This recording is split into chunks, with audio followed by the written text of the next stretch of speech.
Hi everybody, it's Mrs. Wilson, and I am back with some more Harry Potter adventures. Yesterday when we were reading, Harry, Hermione, Neville, and Malfoy had served their detention in the Forbidden Forest, and some really incredible things happened while they were there. They met some centaurs, they found a dead unicorn, but most importantly, there was something in the Forbidden Forest that made Harry's scar burn. And so at the end of the chapter, this is kind of what Harry is thinking.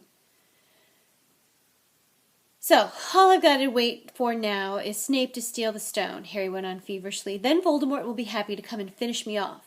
Well, I suppose Bane will be happy.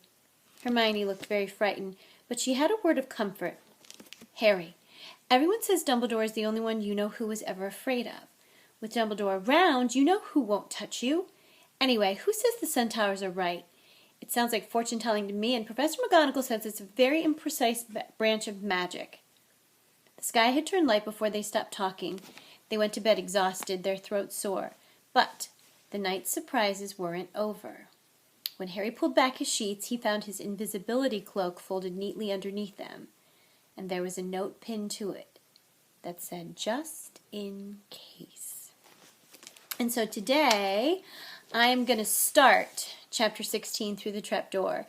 It happens to be a longer chapter, so I'm going to split it into two parts. And so here is part one. It's very action-packed. This is where it starts to get incredibly exciting and stressful. In years to come, Harry would never quite remember how he had managed to get through his exams when he half expected Voldemort to come bursting through the door at any moment. Yet the days crept by, and there could be no doubt that Fluffy was still alive and well behind the locked door. It was sweltering hot, especially in the large classroom where they did their written papers. They had been given special new quills for the exams, which had been bewitched with anti-cheating spell. They had practical exams as well.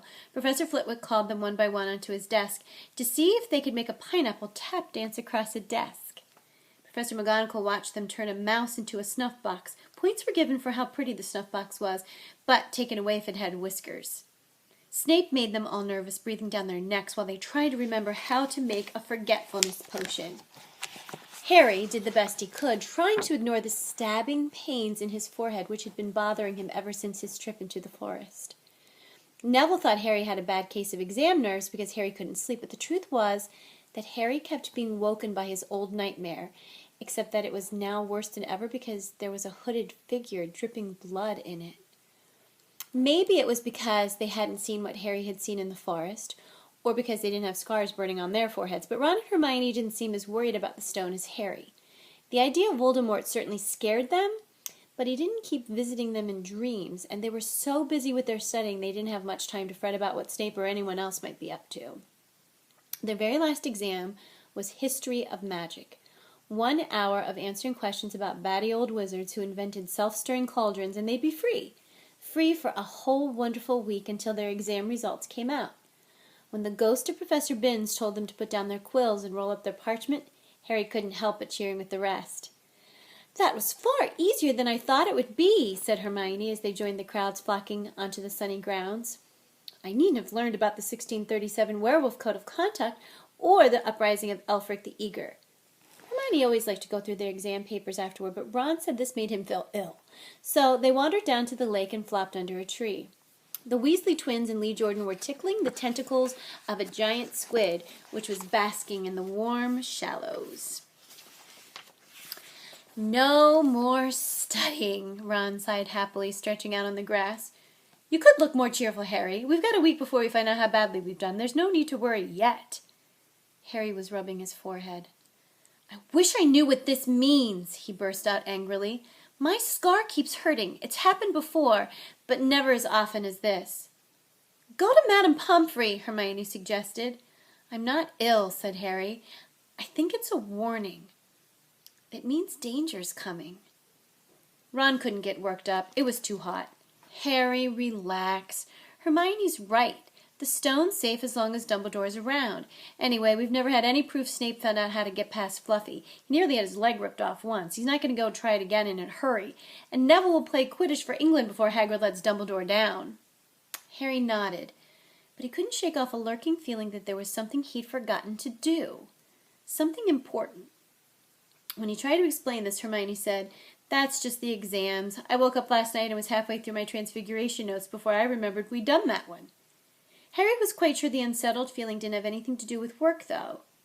He watched an owl flutter toward the school across the bright blue sky, a note clamped in its mouth. Hagrid was the only one who ever sent him letters. Hagrid would never betray Dumbledore. Hagrid would never tell anyone how to get past Fluffy. Never. But Harry suddenly jumped to his feet. "Where are you going?" said Ron sleepily. "I just thought of something," said Harry. He turned white. "We've got to go and see Hagrid, and now." "Why?" panted Hermione, hurrying to keep up. "Don't you think it's a bit odd," said Harry, scrambling up the grassy slope, "that what Hagrid wants more than anything else is a dragon, and a stranger turns up who just happens to have an egg in his pocket? How many people wander around with dragon eggs if it's against wizard law? It's lucky they found Hagrid, don't you think? Ugh, why didn't I see it before?" "What are you talking about?" said Ron, but Harry, sprinting across the grounds toward the forest, didn't answer. Hagrid was sitting in an armchair outside his house. His trousers and sleeves were rolled up, and he was shelling peas into a large bowl. "Hello," he said, smiling. "Finish your exams? Got time for a drink?" "Yes, please," said Ron, but Harry cut him off. "No, we're in a hurry, Hagrid. I've got to ask you something. You know that night you won Norbert? What did the stranger you were playing cards with look like?" "Dunno," said Hagrid casually. "He wouldn't take his cloak off." He saw the three of them look stunned and raised his eyebrows. "It's not that unusual. You get a lot of funny folk in the Hog's Head.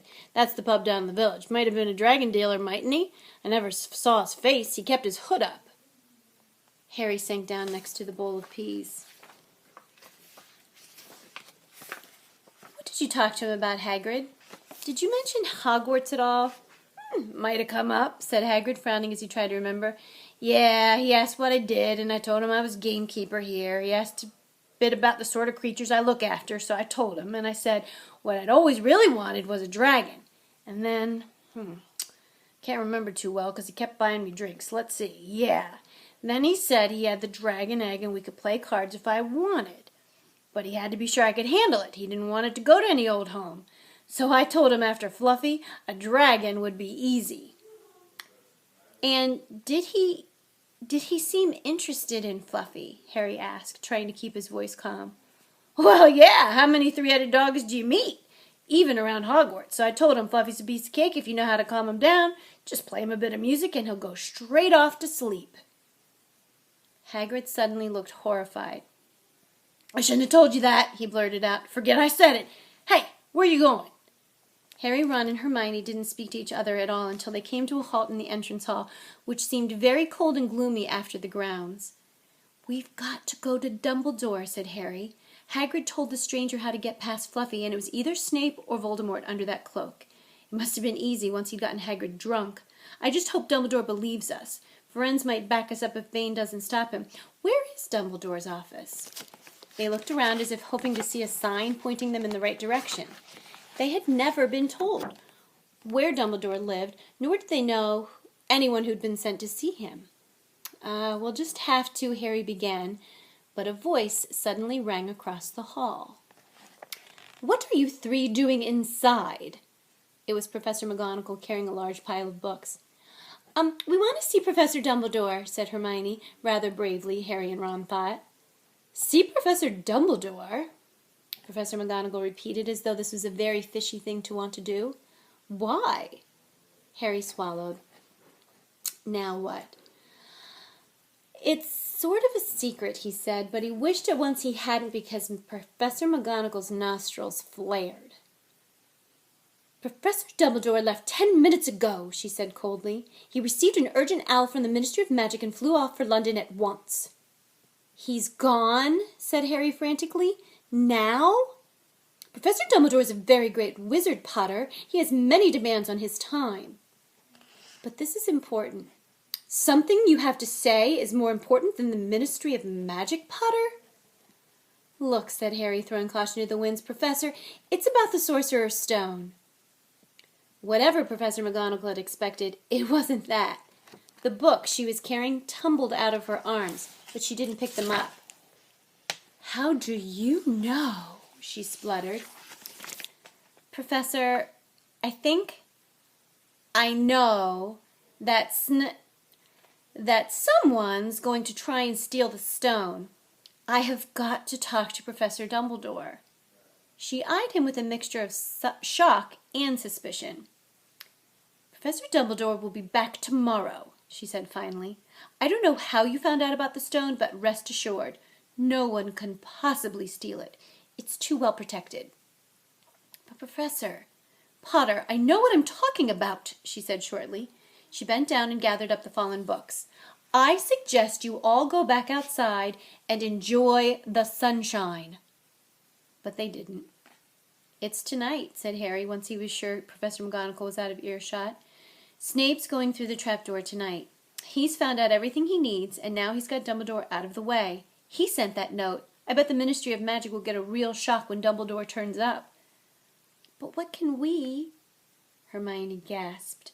Harry and Ron wheeled round. Snape was standing there.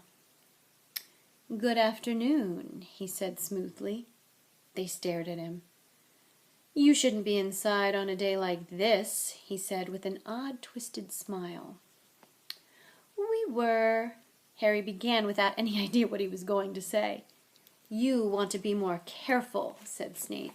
Hanging around like this, people will think you're up to something, and Gryffindor really can't afford to lose any more points, can it? Harry flushed. They turned to go outside, but Snape called them back. Be warned, Potter. Any more nighttime wanderings, and I will personally make sure you are expelled. Good day to you. He strode off in the direction of the staff room. Out on the stone steps, Harry turned to the others. Right, here's what we've got to do, he whispered urgently. One of us has got to keep an eye on Snape. Wait outside the staff room and follow him if he leaves. Hermione, you'd better do that. Why me? It's obvious, said Ron. You can pretend to be waiting for Professor Flitwick, you know. He put on a high voice. Chilly? Oh, my goodness.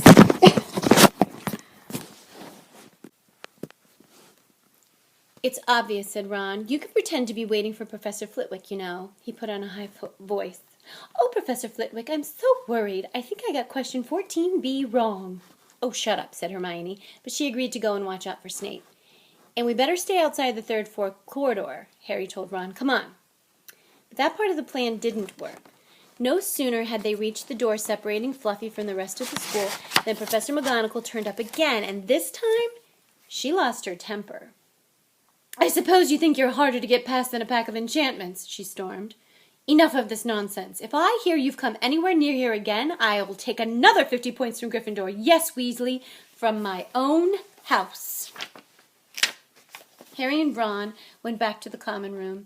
Harry had just said, at least Hermione's on Snape's tail, when the portrait of the fat lady swung open and Hermione came in.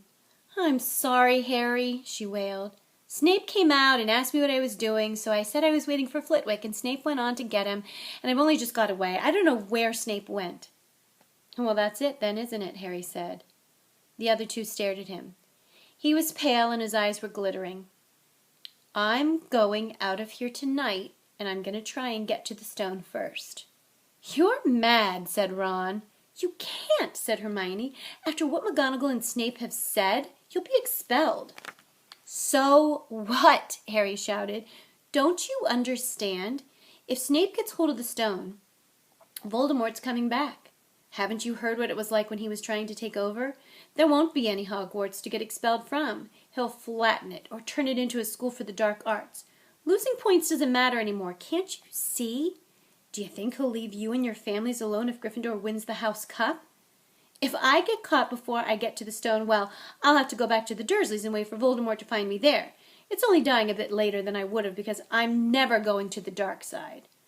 I'm going through the trapdoor tonight, and nothing you two say is going to stop me. Voldemort killed my parents, remember? He glared at them.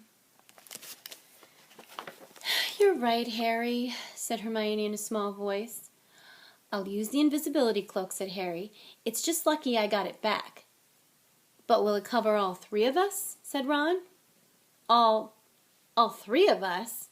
Oh, come off it. You don't think we'd let you go alone. Of course not, said Hermione briskly. How do you think you'd get to the stone without us? I'd better go and look through my books. There might be something useful. But if we get caught, you two will be expelled too. Not if I can help it, said Hermione grimly.